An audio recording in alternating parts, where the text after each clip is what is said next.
So thank you for the introduction. And also I would like to thank the organizers to invite me to that interesting meeting here in Warsaw.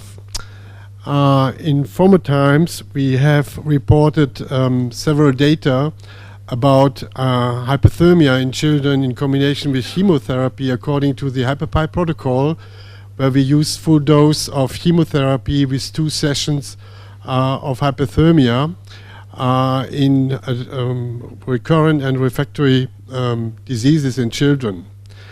You have to be aware that we have a different patient population with smaller diameters, therefore you need special and smaller applicators for this patient group. Keep that in mind. And some of the members in the audience know about our results, pretty good results with thermochemotherapy in children that have been published in Lancet Oncology. And the take-home message were that we saw in refractory germ cell tumors 86% response rate and survival rate over 70%. But this means that there are still a smaller number of children that will not survive. Also, we have intensified the therapy by hyperthermia. So therefore, there is still the question, can we add something more when we use radiotherapy in children? And when you analyze the literature, you will not find data about thermoradiotherapy in children. So we did the same step forward as in former times. So we followed Rolf Issels from Munich with thermochemotherapy, and in the same manner we tried to find out if radiotherapy could add something in combination with hyperthermia for our patient population, as you see on this slide. In a preliminary study, we analyzed children that received 1.6 gray to 2.4 gray per fraction with a total dose in median of 49.6 gray. It was related to the age of the children. Most of the children had more than 45 gray, because also in these children you need high doses of radiation, otherwise you will not have a good response.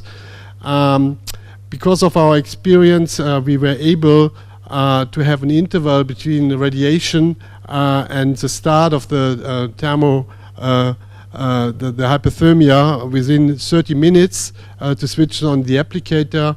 And without the warming up period, we always use 1 hour of hyperthermia on day 1 and 5 in combination with the radiation.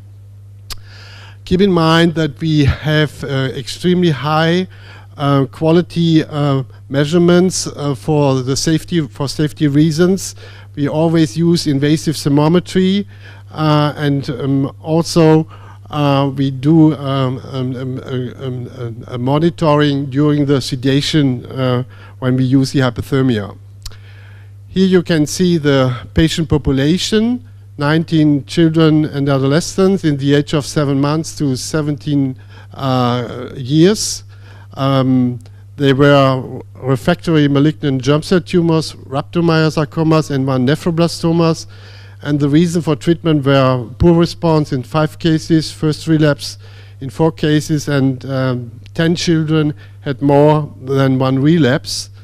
The rationale, in the morning there was a comment that hyperthermia do not add something to radiation. Here you see the rationale for the treatment, very old data from Overgaard and colleagues. You see the thermal enhancement ratio. That is related to an increased oxygenation, blocking the DNA repair enzymes, and what is also mandatory, you have to use short intervals between the radiation and the hyperthermia. And he has also given the example that one important factor by heat is that you can block BRCA2, so that the repair mechanisms cannot make able the tumor cells to survive. On these slides, you see a flow chart. We looked in detail You do not need to understand all these details, but we use thermochemotherapy, chemotherapy alone, radiation. Some of these children had also high-dose chemotherapy. And what you can see here is that we used at the end the combination of radiation with hyperthermia. And you can also see that there were some children with very advanced diseases that are in ongoing remission related to that treatment. That was the example for the germ cell tumors, and the same is shown on this slide for the refractory rhabdomyosarcomas and the one patient that is also a long-term survivor with a relapse of a nephroblastoma. So here is an example given by a 17-year-old boy with a refractory rhabdomyosarcoma of the forearm. There was not a good response to chemotherapy alone, so we used the hyperpipe protocol with thermochemotherapy. The patient was treated with a sigma 30 applicator. And because after thermochemotherapy, there was still signs of tumor and the surrounding by a big necrosis in the center area of the tumor, there was a tumor board, and the decision was that there must be an amputation of the forearm. The patient refused to do that. Therefore, we decided to add thermoradiotherapy in this case. And you see the central necrosis, but the enhanced contrast medium in the surrounding.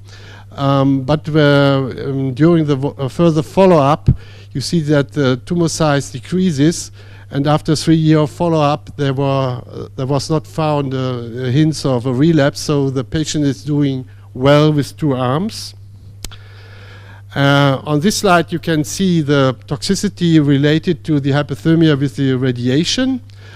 We saw some mild skin reactions in direction of an inflammation. Only one patient had blister shown as a grade 2 toxicity, and one with an enteritis. What was interesting to find is that there were some patients with osteonecrosis of the hips, 2 cases grade 1 and 1 severe hip necrosis grade 3 is shown here. That is a special complication that can be found in children. You will never see that in adults. And there were several reasons that could be related to a hip necrosis. In children, radiotherapy can be found in the literature, but also hyperthermia can produce hip necrosis in children because in the pelvic area with ring applicators, the hips are in the heating field. So together with Gerard van Roon, there were some optimization studies done to have a better steering in the tumor area and to have a lower amount of hotspots. Important was by the calculation of the steering field that we lower the power from the side antennas, and we never saw after this planning together with Gerard van Roon a hip necrosis again. Here you see the Kaplan-Meier survival curves. 31% of these children survive, 6 of 19 patients. You have to be aware that this is a very heavy pre-treated patient population. And now I come to the conclusions. To our mind, microwave hyperthermia in the range of 41 to 43 degrees in combination with radiotherapy could be beneficial for local response and tumor control when used after initial treatment failure.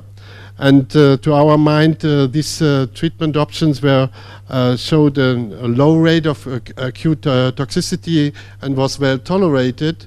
And for these reasons, we have the strong impression that we have to do more studies in this direction also in children, especially in small children where you are limited with a total dose of radiation. Thank you for your attention. And now the last question.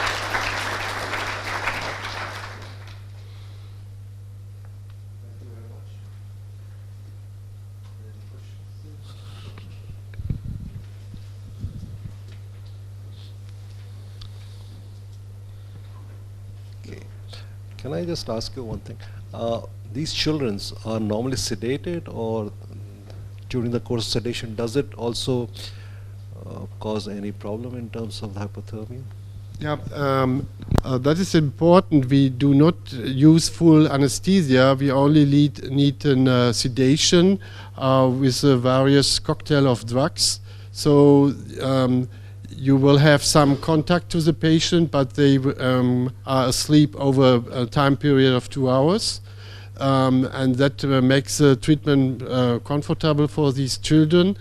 But on the other hand, this is also the reason why we use always this invasive thermometry in the tumor area. In former times, we had a lot of discussions about the thymistocatheters in the tumor area, especially when we use also chemotherapy. But over the time, we saw that we have not a higher complication rate. We see the implanted catheters, and we believe that in the future we will show what is the benefit of the hypothermia by these invasive temperatures. Yeah, actually, what I was just trying to figure it out is that, I mean, normally when we treat these patients, you know, one of the common complaints is the pain, the skin. Okay, and that's where the video, we know that the video has been able to optimize the whole thing. Now, if the children are sedated, although you might be putting an invasive or a non-invasive intraluminal thermometry to monitor the tumor, so in case there are any skin problems on these patients while they're being heated. We nearly never see skin problems, and pain is not a discussion point in our hospital, because we calculate the temperature distribution by the catheters and by the MRI, because we have also a hybrid system where we can correlate invasive temperature measurement with the imaging by MRI.